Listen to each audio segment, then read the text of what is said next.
Classic Star Trek was groundbreaking in many different ways. It was the first proper weekly science fiction show created for adult audiences. It has depicted a hopeful future in which people of both genders and different races or ethnic groups learned how to, instead of fighting each other, work together as a team. That is all true, but people usually don't talk about the groundbreaking visual effects. Even though they're not as impressive now, 5 decades ago they were state-of-the-art. One of the effects you see on the show frequently are the star fields. The effects were so complicated that the Star Trek production team had to hire multiple special effects houses.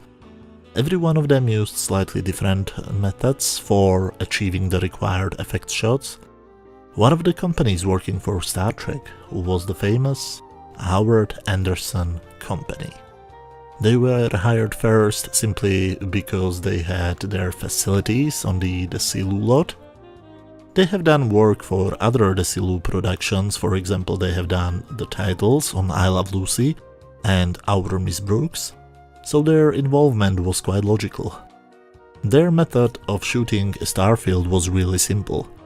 They took a white paper with the dimensions of approximately 2.5 feet by 3 feet, that is approximately 76 centimeters by 92 centimeters, and painted black stars on it. Then they created a negative version of it, which served later as a blackout mat in the optical printer, by simply moving the camera to the left, to the right, to the top, and to the bottom, and combining these different takes in the optical printer. They could create an illusion of movement of the ship in basically any direction they wanted, and with any speed they required. We will talk about the optical printers in one of the later videos.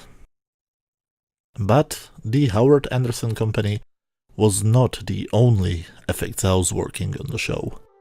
One of the companies was also Film Effects of Hollywood Incorporated, a company headed by the legendary effects wizard Linwood G. Dunn.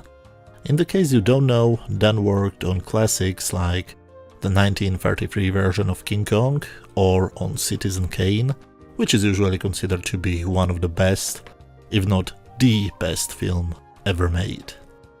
He of course worked on movies like Mighty Joe Young, West Side Story, 2001: A Space Odyssey, and many more movies.